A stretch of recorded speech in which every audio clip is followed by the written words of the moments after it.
Rich parents ignored their bookish son for most of his existence and deprived him of even minimal resources, but now that his prosperous tech company is thriving, they are weeping foul play and pleading for his mercy.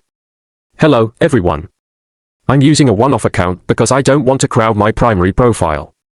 So, I'm a 27-year-old guy who launched my own enterprise with a couple of my college pals about a year ago. We've been doing remarkably well financially and are operating in the black at the moment.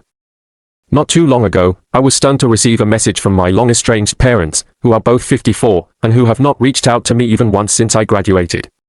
They announced that they wanted to join my company as partners since they had the capital and wished to invest. I promptly refused. I did not even stop to discuss it with my co-founders because everybody was well aware of how terrible my relationship was with my mother and father, and I couldn't bear the idea of having them in my business under any circumstances. My parents had always neglected me and ridiculed me as I grew up, which made no sense to me because, truth be told, I was precisely the type of child most parents would take pride in. They were reasonably well off financially. My father is a dental surgeon and my mother is the CFO at a firm, so I was raised in an environment that prioritized ambition and high achievements. Naturally, I developed big aspirations at a very young age, but for reasons that baffled me then, my parents were never genuinely supportive. Instead, they would taunt me for being a geek. Although they had money, they contributed next to nothing toward my most basic needs simply out of pure malice.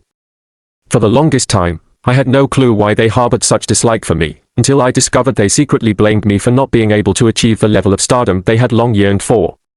Granted, they were fairly successful, but apparently, not as acclaimed as they believed they deserved to be.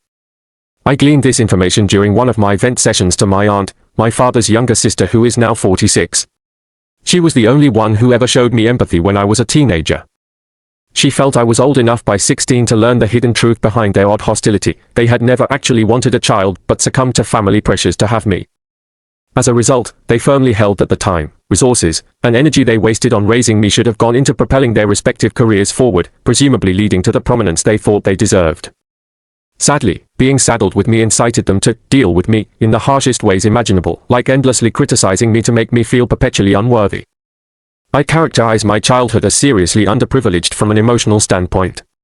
Even though they did pay for necessities like food and lodging, it was never coupled with genuine care. They offered no help with routine tasks like homework or projects, and definitely never stepped up to help me resolve conflicts at school. Anything I desired that was not strictly a necessity would get me laughed at or dismissed. To rub salt in the wound, they took repeated jabs at my appearance, an easy mark, since I was skinny and came off like an awkward computer enthusiast.